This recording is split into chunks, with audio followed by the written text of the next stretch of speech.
Salam Pancasila. Wah, Prabowo, untung kamu cepat sadar, wah. Sudah berkali-kali videoku itu memperingatkan bahwa ada desain besar untuk melengsarkan kamu sebagai presiden, wah. Ya. Mari kita dukung Prabowo, rakyat Indonesia. Kasihan, Prabowo itu adalah orang yang loyal, orang yang setia kawan, yang amanah, dan tidak macam-macam. Ya. Prabowo tidak sadar bahwa ini ada desain besar untuk melengsarkan dia. Nanti aku jelaskan secara detail. Ya. Yang mendapatkan keuntungan kalau Prabowo lengser siapa? Nah, itu dulu. Ya. Lalu bagaimana cara melengsarkannya? Ya, agar seolah-olah yang melengsarkan itu tidak ketahuan. Ya, ini desain namanya, wow. Ya, jadi gini.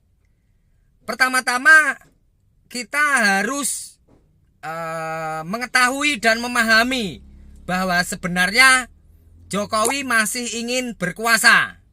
Terbukti dengan menyusupkan atau memaksakan anaknya menjadi wakil presiden. Itu clue yang pertama, tanda yang pertama. Lalu tanda yang kedua adalah Jokowi ya mau minta kek, mau enggak kek, tapi ternyata 17 menteri Jokowi menjabat di kabinet Prabowo. Dan Prabowo baik-baik saja, fine-fine aja, ikhlas-ikhlas saja. Karena memang Prabowo merasa bahwa Jokowi telah banyak membantu Prabowo menjadi presiden. Ya, itu clue kedua. Nah, clue ketiga adalah demo DPR kemarin menjadi letupan awal. Ya, yang tujuan akhirnya sebetulnya melengsarkan Prabowo. Kok bisa? Nah, ini penjelasannya. Dari mulai Prabowo dilantik Januari, banyak sekali kasus-kasus ya yang membuat rakyat marah. Ya, jadi rakyat marah itu terakhir kepada DPR. Itu nanti saya jelaskan. Ya. Nah, waktu itu rakyat marah karena keputusan-keputusan menteri-menteri Prabowo yang aneh-aneh, yang menyakiti hati rakyat. Ya, contoh kenaikan pajak 11%. Lalu muncul kasus pagar laut yang sampai sekarang tidak selesai. Lalu muncul lagi kasus tambang nikel di Raja Ampat. Lalu muncul lagi pemblokiran rekening yang tidak digunakan. Lalu muncul lagi penyitaan tanah nganggur. Ya. Lalu kemarinnya sebelumnya ada soal gas LPG 3 kilo yang menjadi langka. Ya. Lalu muncul lagi kasus Rija Khalid. Ya. Jadi selama hampir setahun Prabowo mimpin ini yang muncul itu kasus-kasus terus. Bagaimana Prabowo mau fokus bekerja? Ya, kalau 1 tahun sampai 2 tahun begini-begini terus, ya otomatis Prabowo akan dilengsarkan karena dianggap tidak bisa bekerja. Padahal Prabowo sulit bekerja karena diganggu kasus-kasus menterinya. Ya. Nah, jadi kemarahan rakyat itu diawali oleh kebijakan-kebijakan yang dikeluarkan oleh menteri-menteri Prabowo sendiri. Nah, tinggal dicek siapa menteri-menteri Prabowo tersebut.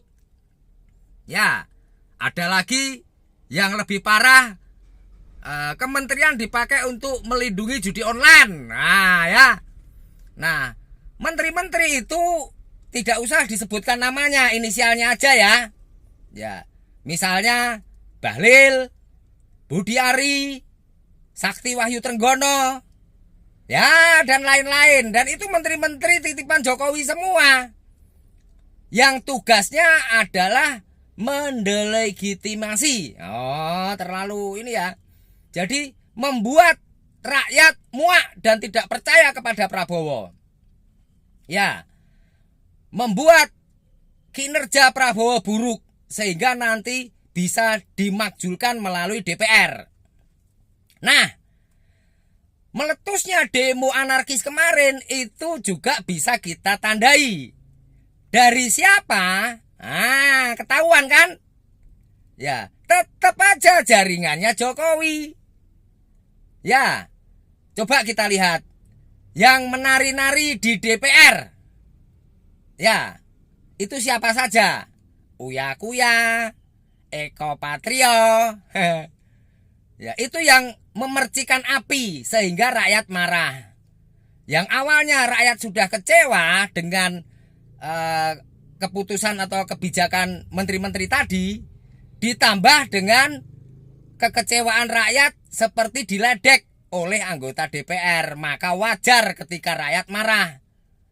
Dan untungnya Prabowo sigap untuk mengatasi itu.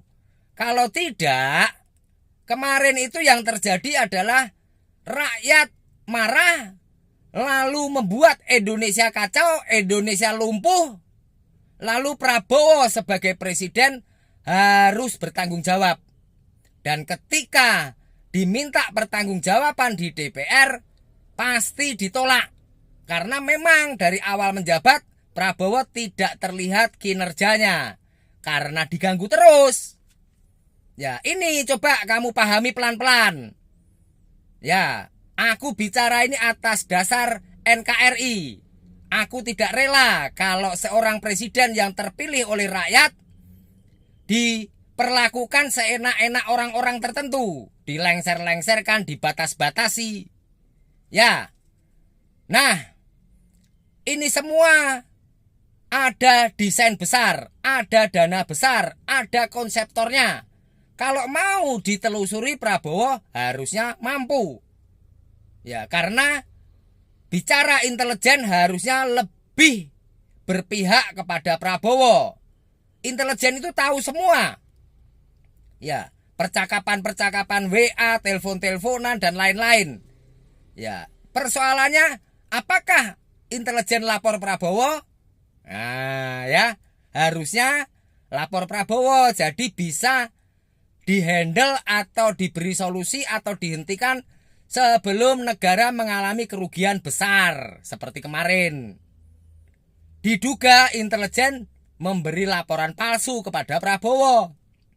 Atas dasar perintah siapa? Ya tahu sendiri.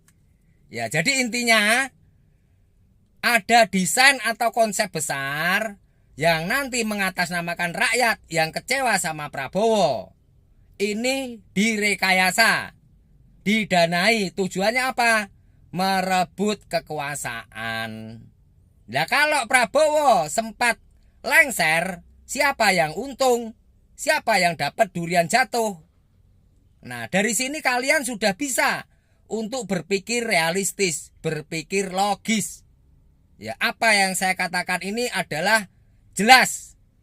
Ya, runutannya jelas. Oke? Akun saya, Peci Merah Sang Pancasila aja dihanguskan. Ya, oleh siapa? Ya, oleh kekuatan itu. Karena saya selalu memberi pencerahan-pencerahan yang ekstrim. Ya, maka dianggap mengganggu tujuan yang mau merebut kekuasaan presiden tersebut. Oke? Silahkan ikuti akun Peci Merah yang baru ini. Peci Merah Sang Pancasila selalu benar. IQ tinggi, merdeka!